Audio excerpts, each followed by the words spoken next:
Our words for reflection this morning are by Reverend Jan Richardson. Check out her work at paintedprayerbook.com. Blessing in the chaos. To all that is chaotic in you, let there come silence. Let there be a calming of the clamoring, a stilling of the voices that have laid their claim on you, that have made their home in you, that go with you even to the holy places, but will not let you rest, will not let you hear your life with wholeness or feel the grace that fashioned you. Let what distracts you cease. Let what divides you cease. Let there come an end to what diminishes and demeans, and let depart all that keeps you in its cage. Let there be an opening into the quiet that lies beneath the chaos, where you find the peace you did not think possible, and see what shimmers within the storm. Now, I've written at least 3 different versions of this sermon. And can I just say, I'm so glad I get to deliver this version. Yes, indeed. Now, last night, in his acceptance speech, our president-elect, doesn't that sound good? Our president-elect did talk about today's sermon topic, the healing of the nation. And I have a feeling many of us were feeling joy, feeling relief, celebrating. And those feelings are absolutely a part of our healing as a nation and our healing as a church community, our healing as families and individuals. So let us celebrate. Let us be joyful. Put your hands in the air. As Steve sang to us, what the world needs now is love, sweet love, though not just for some, but for everyone. How will we look back at this week in the years, the decades to come? Where were you yesterday? Seriously, where were you yesterday? Let us know in the text chat when you heard the news that Biden and Harris had been declared the winners. Anyone here cheering in their neighborhoods? Anyone do some cheering yourself? Or did you seek out Andy's calming and the clamoring from the words for reflection? Brenna was doing lesson planning. Jeff Epstein was right here on the computer. Like Tess and the Trudell family in the car, got a text. Sarah Lachey raking leaves, cleaning up the yard, if you will. Nancy K was home and cheering. Allison Jutras was listening to NPR. Andy yelled, "Woohoo!" outside of his apartment window into the parking lot. Burns Fisher heard it from Malta over ham radio. Matthew Gerard's parents texted him separately. Jessica Price was at a soccer field family picnic. But we had to wait a while for this one. As Sadie talked about in the Wonder Box, many of us were glued to our televisions, to our computers, to our phones, which reminded me of another day when I was glued to my television. This day was 30 years ago. It was February 11th, 1990. And this one wasn't covered by all the networks. My apartment mates in Philadelphia and I were watching the fairly new Black Entertainment Television Network. BET was the only network to carry this particular event. So we waited and we watched for hours till finally we heard the crowds cheer and we saw the little face on a balcony of Nelson Mandela, free after 27 years of imprisonment. Was anyone else watching that day? Yeah. It would be 4 more years until the apartheid system in South Africa would be brought down with Mandela, the first elected president when everyone had the right to vote.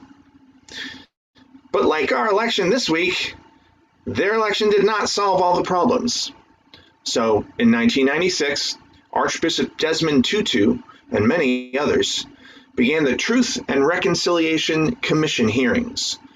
The hearings' goal was to bear witness and record the human rights violations of the apartheid government. Thousands of victims and witnesses testified, and in some cases were granted reparations and rehabilitation. Some perpetrators also testified, and some of them were given amnesty, since the goal was reconciliation and not punishment. But the main goal was to expose and bear witness to the truth of this unjust government. Because to begin healing, first you have to admit something is broken, something is wrong. Now, we in the United States are not always good at that, either as individuals or as a nation. Harry, you sang to us just now about Japanese bowls with cracks in them.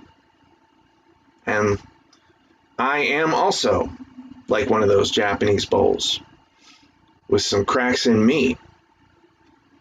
Some of the cracks are old. I think some new ones were made this week. But like many New Englanders, I'm reluctant to admit when I've got a crack in me. Part of me would rather just handle it myself. Part of me thinks that if I downplay how hurt I am, the hurt will go away. Fans of the film Monty Python and the Holy Grail will remember with the scene where the Black Knight refuses to admit that his limbs have been hacked off by King Arthur. He says, "Oh, it's just a flesh wound. I've had worse." The first step to healing is admitting that we are hurt, that we are broken to begin with.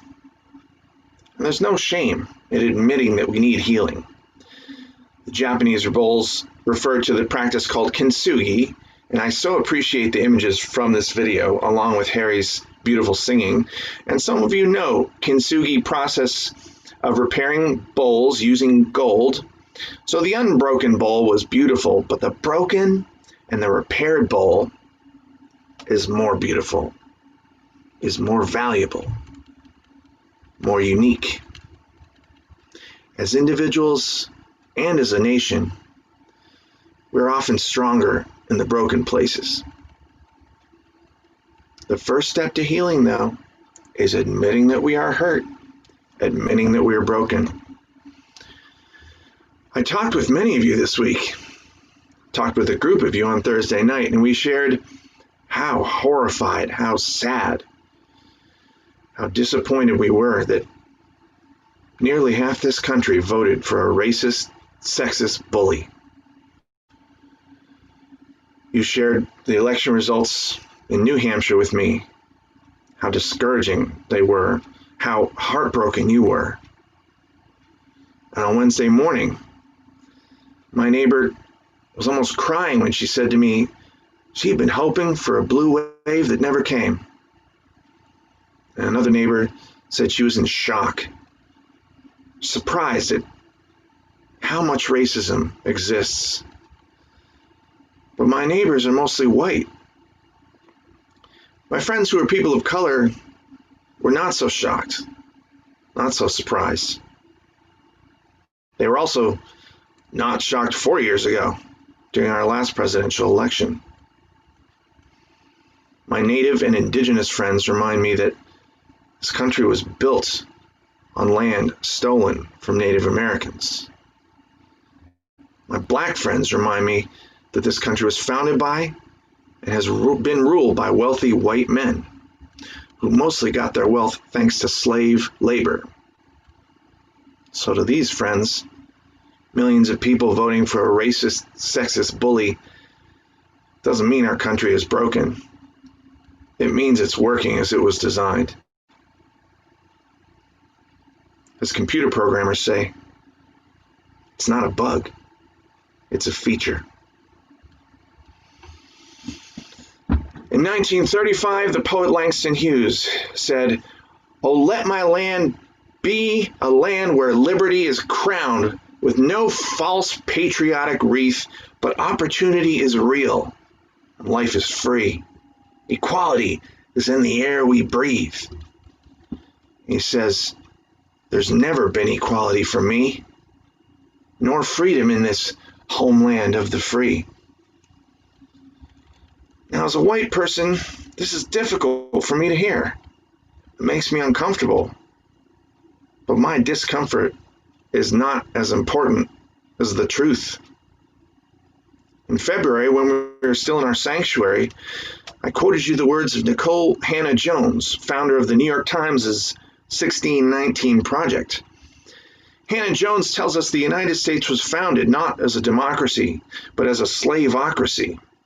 So if our country is a bowl, that's the shape of it. That's what it was intended to do. All the talk then of freedom and independence was mostly to benefit people who look like me. So when our present day leaders make racist comments, enact racist policies, when they refuse to condemn racist violence, it's not a bug, it's a feature. It's how the bowl was originally cast. Thank goodness our abolitionist ancestors broke that bowl. The bowl of slavery was broken by Universalists like L. Nahan Winchester and Unitarians like Lydia Marie Child, William Marilee Channing, Theodore Parker, and Frances Ellen Watkins Harper. And since then, our progressive ancestors have been filling in those breaks with gold. Like the Kenzugi bowl, the new nation that's emerging is more beautiful, is more valuable. The gold is being filled in by the civil rights movement, by the Black Lives Matter movement, by BLUE, the Black Lives of Unitarian Universalism. But if our nation was forged by whites as a slaveocracy, it was also forged by men, to be ruled by men. Women could not own property when this country was founded. They could not vote. So when our present day leaders pay women less than men, when they blame women for male violence, and when they themselves perpetrate sexual violence and are almost reelected, it's not a bug, it's a feature. It's how the bowl was originally cast.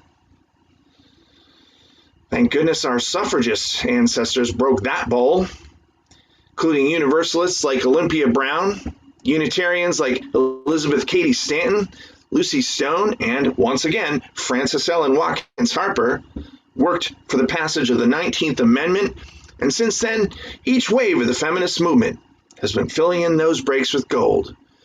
Suffrage for most women of color was blocked by policies and practices that combined racism and sexism. But our movements for social change have worked for the rights of all women to vote. Intersectional feminists have filled the cracks with the gold of reproductive justice, of equal pay, of domestic and sexual violence intervention and prevention. Our local group Bridges is filling in the cracks, and Victoria spoke about their work just now, and you donated to help them with that work. The gold is being filled in, and now we have our first woman president of the Unitarian Universalist Association. The gold is being filled in, and we have our first woman vice president-elect of the United States. You may have been watching last night when our vice president-elect said the following: Black women, Asian, white, Latina, Native American women who throughout our nation's history have paved the way for this moment tonight. Women who fought and sacrificed so much for equality and liberty and justice for all. But, like the election in South Africa, our presidential election won't solve everything. We still have structural injustices baked into the very foundation of our country. So when will we have our Truth and Reconciliation Commission? When will we shine the light of truth on the cruel inequities built into the very foundation of this so-called land of the free? Maybe soon. Maybe our Truth and Reconciliation Commission can happen. We can finish filling in our cracks with gold. But if it doesn't, we can still shine the light of truth, even if it makes white men like me uncomfortable. Because when people of color tell me they are not surprised that half the country voted for a racist, when people of color tell me that they're afraid to drive through red states, when they tell me that racism is their daily lived experience, I believe them. Those of us who are white must listen to people of color, follow the leadership of people of color, shine a light on the words and deeds so that other white people will see. And when women tell me that they face violence and discrimination in their homes, at work, on the streets, and online, and in churches, when women tell me that sexual harassment and sexism is their daily lived experience, I believe them. Those of us who identify as male must listen to women for a change, must follow women's leadership, must shine a light on women's words and deeds so that other men will see.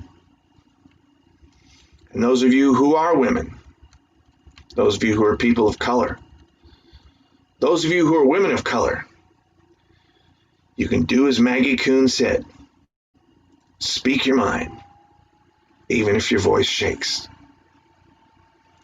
There cannot be a national healing until there is an acknowledgement of what's broken. I hope we have our own Truth and Reconciliation Commission, but let's not wait for that. Let's make our lives, our actions, our church, and our denomination our own Truth and Reconciliation Commission. And let's remember that we are in this together. Filling in the gold takes work, perseverance, resilience, and self-care. For those of you who watched my video announcements, I recorded them on Wednesday morning. A lot has happened since Wednesday morning. The presidential results were not in. A lot of us were barely hanging in. We were, however, practicing yoga, playing music on Spotify. We were focusing on others' needs. I encouraged us then, and I encourage us now to remember we are not alone. We're not alone in space. So even if right now you are listening to my words from an empty house, like Andy said, the miracle is we are all connected, even when we feel apart. And we're not alone in time. We're part of a liberal religious tradition that is centuries old and will last for centuries to come. We are connected to Olympia Brown, to Theodore Parker, Michael Servetus, and to Frances Ellen Watkins Harper and Hosea Ballou. We are the ones who fill in the cracks with gold, and we're connected to the ones who filled those cracks before us. As Cuban-American poet Richard Blanco puts it, we're the cure for hatred caused by despair. Blanco's book, Declaration of Interdependence, continues like this. We're the good morning of a bus driver who remembers our name, the tattooed man who gives up his seat on the subway. We're every door held open with a smile when we look into each other's eyes, the way we behold the moon. We're the moon. We're the promise of one people, one breath, declaring to one another, I see you. I need you. I am you. How will we look back on this moment in time? We'll look back on it together. Amen. And blessed be.